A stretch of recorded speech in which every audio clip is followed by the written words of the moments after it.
Bienvenidos a un nuevo programa de Alzar la Voz, el espacio donde nos comprometemos a hablar con claridad, a señalar lo que otros prefieren callar y a poner en palabras aquello que no puede seguir en silencio. Hoy, alza la voz Kike Rosenburg.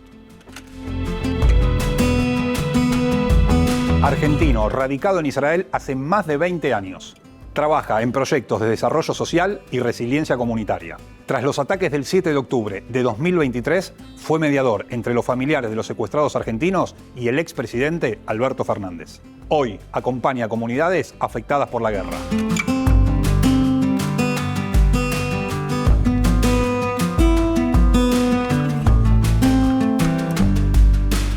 Ronnie Kaplan, portavoz en español de las FDI, Fuerzas de Defensa del Estado de Israel. Economista y especialista en seguridad, combina experiencia militar y diplomática.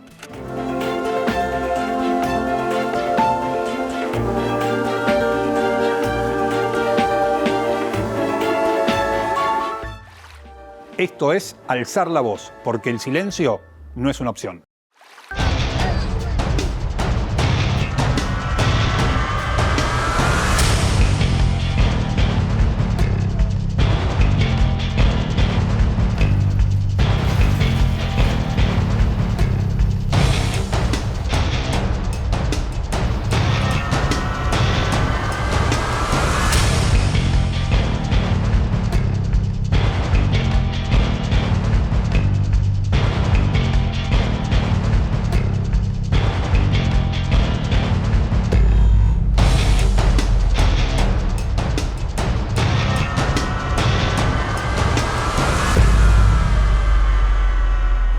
Desde su experiencia con familias argentinas de secuestrados y comunidades afectadas por el terrorismo, Kike Rosenburg analiza la reconstrucción tras el 7 de octubre y la cooperación entre Israel y América Latina.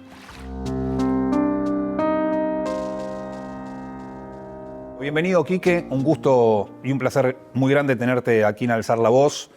Después de mucho tiempo poder volver a vernos la cara, más allá del contacto, que no digo que es diario, pero que sí cada tanto nos hablamos y habernos conocido en un momento muy pero muy difícil, como fue el secuestro de mi tía Ofelia y de tantos secuestrados y la masacre del 7 de octubre.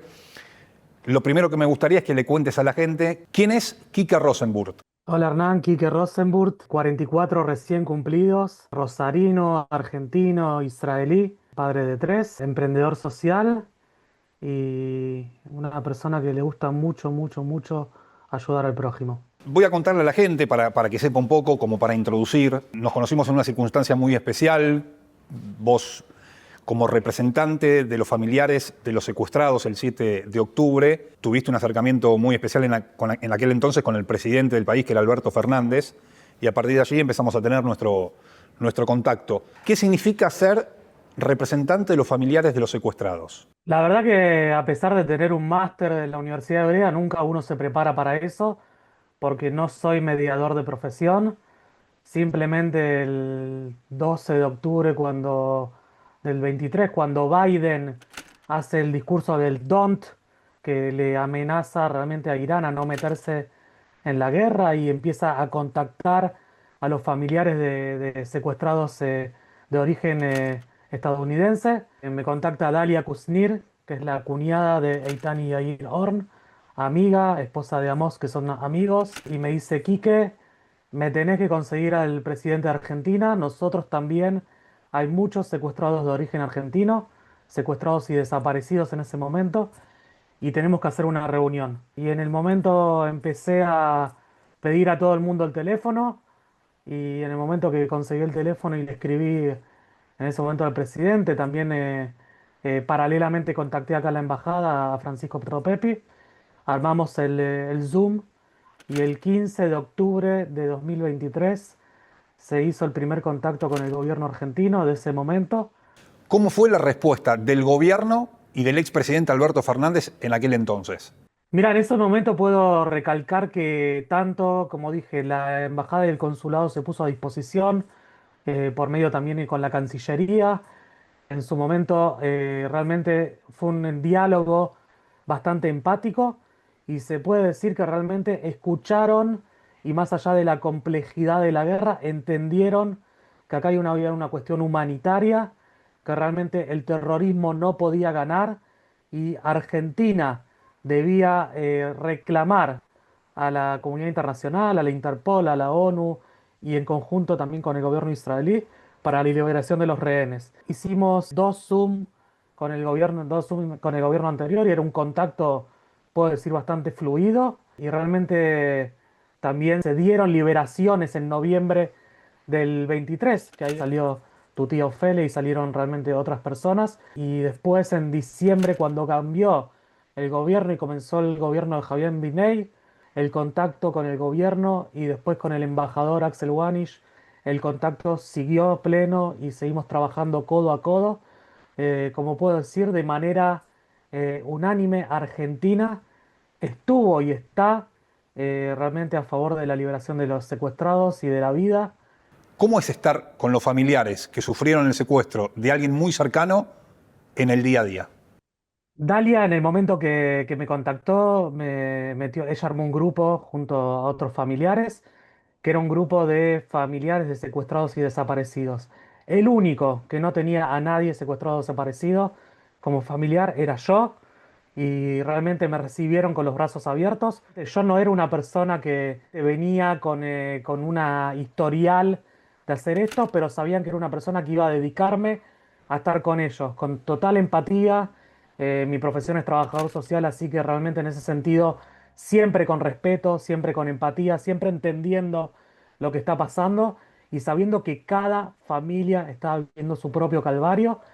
Además de eso estaba el Fórum de Secuestrados que trabajó en Israel y en todo el mundo paralelamente, y ellos fueron los centrales realmente en el apoyo a las familias. Entonces todo lo relacionado a la embajada y consulado argentino, todo lo relacionado al contacto con argentino, tuve hoy en día, puedo decir, el privilegio de poder acompañarlos hasta hoy en día, porque realmente en ese mismo grupo todos todavía estamos, y no importa que las personas se iban liberando, se quedaban para apoyar a los otros familiares. Y puedo decir que gané muchos amigos, muchas personas queridas, que hoy en día realmente me siento parte de muy cercana de muchas familias. Y poder decir que, bueno, que a pesar de que yo personalmente no traje a los secuestrados y sabemos también la influencia de Trump en todo el último tiempo, pudimos mantener a Argentina siempre del lado cierto, Argentina escuchándonos, Argentina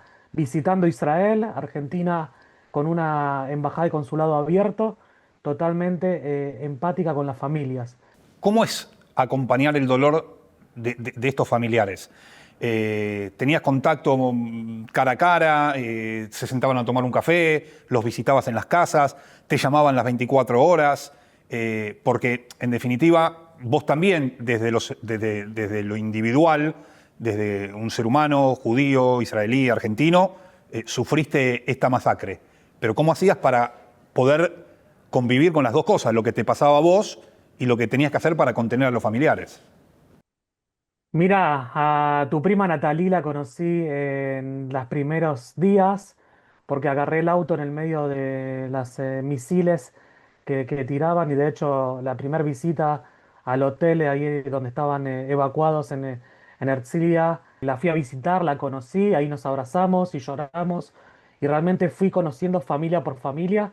Como dije, la mayoría de la familia no las conocía y paralelamente luego de los primeros encuentros fui realmente entablando contacto con cada uno y encariñándome mucho con las familias, especialmente intentando entender el dolor, porque uno no puede entender ese dolor, realmente que es algo que muchas familias más de 2 años no durmieron o no pudieron realmente pegar un ojo, tuvieron que realmente sufrir. En el mes de noviembre me pasó que fuimos al cumpleaños de Clara Marman, que todavía estaba secuestrada. O sea, me tocó festejar el cumpleaños de Clara y después de Fernando, que mientras estaban secuestrados se le hacía cumpleaños. Había eventos en la Plaza de los Secuestrados que se transformó en un lugar, un santuario, digamos, que todas las personas iban ahí a depositar su dolor y su fe, con la familia Cunio, con la familia Horn, después lo conocí a la familia Hart, y así, familia a familia, fuimos entablando conversación, y todavía el 14 de octubre, realmente cuando fueron liberados los últimos libres, Me desperté al otro día, que realmente el 13 fue mi cumpleaños, y los llevé a mis hijos a que conozcan la Plaza de Secuestrados y los llevé a mis hijos a que vean el momento histórico que estaba viviendo Israel, para que algún día lo entiendan, si bien son chicos, que puedan entender a dónde su papá los llevó el día de su cumpleaños. Y al otro día, el 14, lo primero que hice es llamar a Edith Rudaeff, la hermana de Lior, y a Karina Engel, la mujer de Ronen Engel, que hoy lo enterraron en Niroz porque el cuerpo fue encontrado, para justamente seguir abrazando a las familias y decir, esto no terminó, nosotros seguimos hasta el final apoyando a ustedes. ¿Cómo está la sociedad hoy, tras 2 años de la masacre del 7 de octubre y la guerra que tuvimos hasta hace días? Mirá, la semana pasada hubo mucha euforia, fue multitudinario la presencia en la plaza, la presencia en los hospitales, en especial en Ígilo, Vientela Shomer. Mucha gente fue a Reim, cerca de Nova, a Reim donde llegan, es el lugar donde llegan los secuestrados y de ahí son trasladados en helicóptero a los hospitales. Mucha euforia, Eitan fue recibido en su casa, la calle estaba llena de gente intentando realmente sentirse al lado y abrazado, o sea, realmente parecían de alguna manera rockstar los liberados, y es algo que quiere decir que todos sentíamos mucho dolor y todos queríamos sentirnos parte. A partir de esta semana yo creo que se le empezó a dar un poco más de aire a esas personas que también tienen que rehacer su vida, tienen que empezar a realmente a pensar, y yo creo que nosotros como sociedad, que la herida todavía está muy abierta y todavía tenemos una incertidumbre grande de cómo este cese de fuego, cuánto va a durar y cómo va a seguir, pero todavía la herida está abierta y tenemos que trabajar muy duro en los próximos años como sociedad y como pueblo para realmente poder sanar y poder no volver a aquel 6 de octubre del 2023, que el pueblo realmente de Israel también estaba dividido por cosas internas. ¿Qué le dirías al que está del otro lado ahora para que siga alzando la voz? Yo en este año puedo decir que mucha gente me desilusionó, o mucha gente, uno realmente vio que se sacó la careta. Es algo que lo podés sentir vos y lo podemos sentir muchos de los que vivimos en estos 2 años. Pero por otro lado, puedo decir que hicimos muchos amigos nuevos. Yo hoy en día vos te siento como un amigo, no sé si vos a mí, pero yo te siento como un amigo. Te pude abrazar, pude tener el privilegio de ver el reencuentro con tu tía, y fue una de las cosas más emocionantes que se me dio en mi vida, porque ese día fue muy especial, no sé si te acordás. Te fuimos a buscar al aeropuerto, fuimos a Leavim y también estaban las cámaras filmando, y en el medio de todo eso fue una gran emoción, y ahora lo pienso y me emociono también.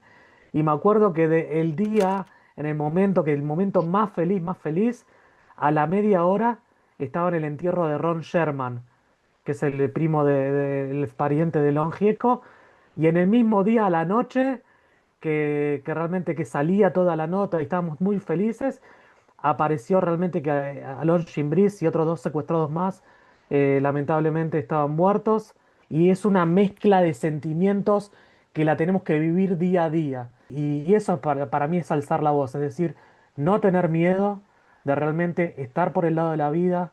Yo no puedo entender todavía cómo hay gente que sigue pensando que el terrorismo puede ser algún movimiento de liberación nacional, cuando la liberación nacional solamente puede llegar por medios diplomáticos, y solamente va a llegar en el momento que sepamos que realmente que podemos vivir sin que nos quieran matar.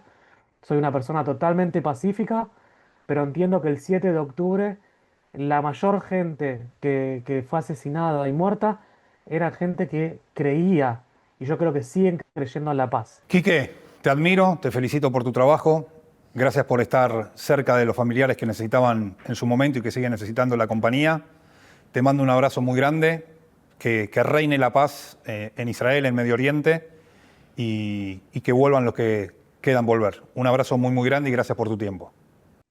Gracias a vos, y seguí con ese trabajo impecable adentro y afuera de las cámaras, que es maravilloso. Muchas gracias, muchas, muchas gracias.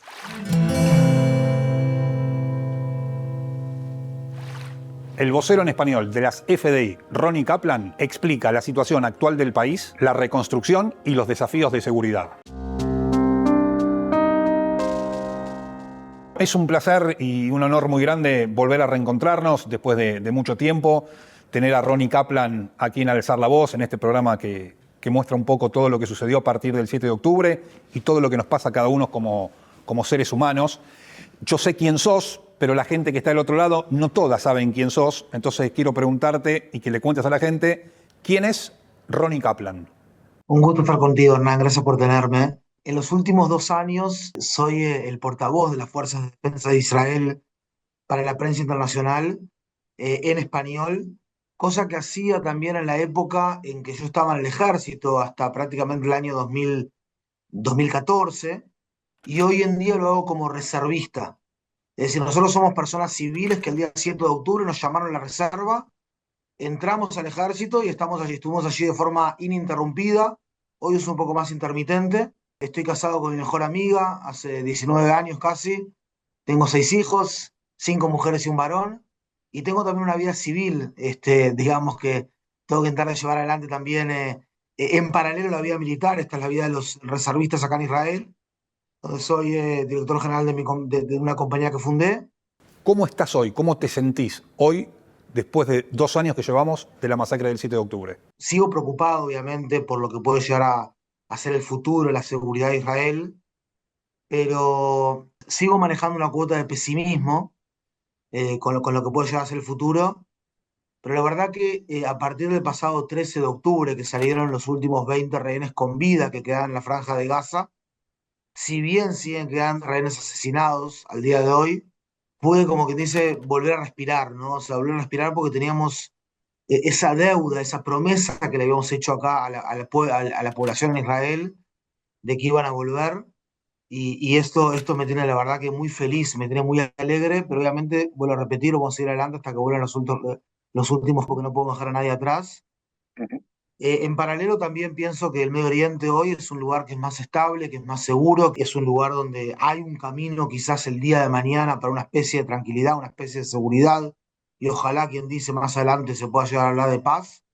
Y además, como soy, digamos, tengo una compañía de viajes, ahora también contento que esto va a retomar, como quien dice, espero. Así que también trabajando mucho en todo, ¿no? O sea, lo otro también y viendo si nos vamos a quedar al ejército, cuánto tiempo más, si vamos a salir, pero básicamente eso. Ronnie, no puedo dejar pasar por alto algo que decías recién del pesimismo que tenés sobre el futuro. ¿A qué te referís puntualmente? A mí me gusta decir que el pueblo de Israel, nosotros somos un pueblo que tiene esperanza, ¿verdad? Que hemos sido la voz de la esperanza en el concierto de las naciones en los últimos 4000 años prácticamente, y aun cuando sufrimos el crimen más grave que un pueblo puede haber sufrido en la historia de la humanidad, con el crimen del Holocausto, nunca perdimos esa esperanza, ¿verdad? Eso de mirar para adelante. Y el optimista es una persona que dice, va a estar bien en el futuro, como que dice, va a estar bien. Y la persona que tiene esperanza es la persona que dice, yo voy a hacer que las cosas estén bien. Y eso es lo que hemos estado haciendo estos 2 años, ¿verdad? Haciendo. Pero hacia el futuro siempre, o sea, uno mira con esperanza por un lado, es decir, que el futuro puede ser bueno, ¿verdad? Yo también soy nieto de sobrevivientes del Holocausto, en el caso de mi abuela, última sobreviviente de su familia, que llega a Uruguay después de la Segunda Guerra Mundial, pero siempre una cuota de pesimismo también, como quien dice, ¿no? O sea, la palabra optimismo no me gusta mucho porque es como dejar las cosas que fluyan y que el futuro va a estar bien. Pero la esperanza, esto de que yo voy a hacer que las cosas estén bien, esta ética de la responsabilidad tan arraigada en nuestra cultura, es algo que siempre me viene con esa cuota de pesimismo, ¿no? De venir y decir, por decirlo un ejemplo, no nos quedan ahora los 15 secuestrados, asesinados dentro de Gaza, jamás se está fortaleciendo, fíjate lo que está haciendo allí dentro de la franja de Gaza, entonces no sé firmar en este momento que mis hijos no van a tener que entrar en Gaza los próximos años otra vez a pelear cuando entren en el ejército. ¿Cómo se le explica a alguien que no conoce mucho de Israel o del judaísmo? Conozco muchas familias que los hijos quieren ir a Israel a partir de lo que pasó para sumarse al ejército y para defender a Israel. ¿Cómo se le explica a alguien que no entiende eso? Básicamente tenemos dos corazones. Yo en mi caso tengo dos corazones, ¿no? Uno uruguayo y otro israelí. Así crecimos también de esa manera. Acá abajo de la camisa color de oliva tengo, como quien dice, la celeste. Y cuando uno crece en el marco de una comunidad que se educa, digamos, de esa manera, quiere ser parte de su pueblo, ¿verdad? O sea, creció a partir de historias que tienen por detrás valores que quiere compartir con el mundo de alguna manera. El valor fundamental es que uno quiere dejar el mundo un poquito mejor de cómo lo encontró cuando nació. Este es el concepto de tikkun olam, ¿verdad? En el judaísmo, de remendar el mundo, de arreglar el mundo. Y a veces Israel es un sitio, es un lugar donde uno puede materializar esos ideales, como quien dice, ¿verdad? Puede ser en el ejército, puede ser en la academia, puede ser en el sector público, en el sector privado. Es como que acá, yo siempre lo pensé como que el tamaño de la maceta es más grande, como quien dice, ¿no? Para desarrollarse uno. Y eso básicamente, digamos, no sé si lo sé explicar bien, pero por lo menos esa es la forma que yo lo vivo. ¿Tuviste algún momento en estos 2 años donde pudiste parar la pelota, detenerte a pensar qué fue lo que pasó el 7 de octubre? Tuve algunos momentos, pero creo que no lo suficientes. Todavía es algo que me lo estoy debiendo. Pero sí, hubieron momentos que pude pensarlo y de repente también pude escribir un poco lo que sentía, ¿no? Aquel mismo 8 de octubre estuve en Niroz, en el kibutz de Tía, y sí, o sea, y estaba todo el tiempo esta sensación que te estaba comentando antes, ¿no? De repente uno estaba ahí con 100, 200 periodistas que le ponen el micrófono y ¿qué pasó con Israel? O sea, son el ejército más fuerte del mundo y cómo pasó lo que pasó y que realmente son preguntas duras, ¿no? ¿Y qué va a pasar en el futuro? Y eso te lleva definitivamente a pensar, pero la reflexión central estuvo todo el tiempo en torno a este concepto de esperanza, ¿verdad? Vos sabés, Hernán, que el himno nacional de Israel, cuando hubo que hacer acá como que dice una cédula de identidad para este joven país, lo llamaron a Tikva, que es la esperanza, ¿verdad? No podemos ser la esperanza de ser un pueblo libre en nuestra tierra, la tierra de Sion, la tierra de Jerusalén. O sea, todo el tiempo, más que pensar qué fue lo que sucedió y cómo me tocó a mí, lo pensaba desde un lugar de cómo sale adelante este lugar, ¿verdad? O sea, cómo salimos adelante cuando ahora está sobre nuestros hombros, fallamos y empezamos ese partido, se puede decir entre comillas, perdiéndolo 15-0 en el minuto 5 del partido. Ya, no, ¿qué 5? En el primer minuto venimos de los vestuarios, empezamos a perder 15-0 con ese ataque de Hamas que dejó 1.200 muertos, 251 secuestrados. Y la pregunta era todo el tiempo cómo salir adelante, o sea, cómo, no, el Estado soy yo, era pensar el Estado soy yo, no en el sentido de Luis XIV o Luis XV, sino en el sentido de que está sobre mis hombros, tenemos que sacar adelante esto, y todo el tiempo estaba ese pensamiento, ¿verdad? ¿Cómo uno hace ejercicio de esa responsabilidad? ¿Cómo crees que queda la sociedad israelí a partir de hoy? Yo creo que queda dolida. O sea, la sociedad israelí, yo siento que todavía tiene que sanarse, pero quizás si el 7 de octubre del 23 fue el día de mayor dolor que seguramente esta generación de gente vivió en su vida, el 13 de octubre ahora del 25 fue el principio de la sanación, ¿verdad? Y creo que hay un proceso acá en la sociedad israelí, no soy psicólogo ni tampoco soy experto en este tema, pero me da la sensación que hay que sanar acá un mundo que se fracturó, pero eso es algo que no es la primera vez que nos pasa como pueblo en la historia, ¿me explicó? Nos pasó muchas veces. Fíjate, Hernán, por ejemplo, para ponerte un hito histórico, ¿no? Nos expulsaron de España, me voy 500 años atrás, en 1492. A partir de eso, parte del pueblo de Israel se fue para el Imperio Otomano, que le permitió, el Imperio Otomano conquista la tierra de Israel en 1516, le permite llegar acá a la tierra de Israel y en Safed, en Tzfat, se desarrolla toda la literatura mística judía, toda la cábala judía en aquellos años, y de alguna manera te puedo contar así, narrar así la historia del pueblo judío o del pueblo de Israel, y es una historia que lo que no te mató siempre te fortaleció.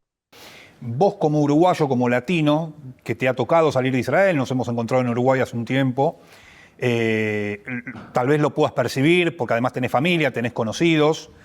El israelí creo que empieza a notar hoy, cuando sale a Europa, el crecimiento o el recrudecimiento del antisemitismo. ¿Cómo lo viven eso? Con un dolor tremendo, ¿verdad? Porque para nosotros es muy importante el que dirán. Lamentablemente es tan importante, te diría quizás, ¿no? Pero a veces basta con decir que somos asesinos de niños, entre comillas, asesinos de niños, para que una parte de Latinoamérica, ¿verdad? Inclusive en Uruguay, en Argentina, intente instalar una narrativa que está enraizada culturalmente en los niveles más oscuros y perversos contra los judíos a lo largo de la historia. Y de esta manera se intenta aislar a Israel, ¿verdad? Yo creo que igual, en el contexto que yo lo pongo, es que los judíos somos el primero que sufre cuando el mundo se pone mal. Y somos varios que estamos en este barco, ¿no? Que es un barco de libertades, frente a un mundo que está complicando. Y nosotros mismos nos vemos a nosotros mismos que como aquellos que son la punta de lanza del mundo libre, luchando contra el radicalismo islámico yihadista en nuestro patio trasero, porque eso es lo que representa Hamás, al fin y al cabo. Teniendo la oportunidad de poder hablarle a mucha gente que está del otro lado, ¿qué le dirías y qué vas a seguir haciendo vos para alzar la voz? Wow, yo creo que en realidad es una cuestión de compromiso, es una cuestión de responsabilidad, es una cuestión de escuchar esa voz interna y sacarla para afuera. Mi lugar, creo, en el futuro es seguir generando esta cooperación entre Israel y el mundo, principalmente América Latina, pero no solamente América Latina, reflejando la imagen de Israel al mundo, ya no en una situación de emergencia, ojalá en guerra, aunque todavía no sabe qué va a pasar los próximos días, sino en una situación de rutina donde Israel tiene mucho, mucho para dar, no solamente en términos materiales, sino también en términos espirituales. Pero en términos materiales, si hablamos de ecosistema de innovación, de agritech, de tecnologías de agro, tecnologías de agua, de ciberseguridad, de temas de un montón de temas. Mi trabajo es un trabajo más de hormiga, traigo acá delegaciones, genero esa cooperación y articulo, digamos, esas relaciones para fortalecer también las ciudadanías en todas partes del mundo, que la gente tenga una mejor calidad de vida a través de todo esto que se genera en un país cuyo objetivo es dejar el mundo un poco mejor de cómo lo encontró, y eso básicamente, ¿no? Trabajando con los grupos que acompañan acá en Israel uno a uno y tocando esas mentes y esos corazones. Ronnie, gracias por tu tiempo y mi admiración por todo tu trabajo desde hace mucho tiempo. Un abrazo grande y gracias por estar en Alzar la Voz. Con todo gusto, Ron, un fuerte abrazo.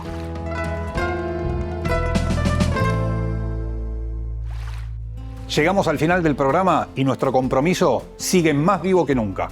Desde este espacio vamos a seguir alzando la voz hasta que el último cuerpo de los secuestrados regrese a casa.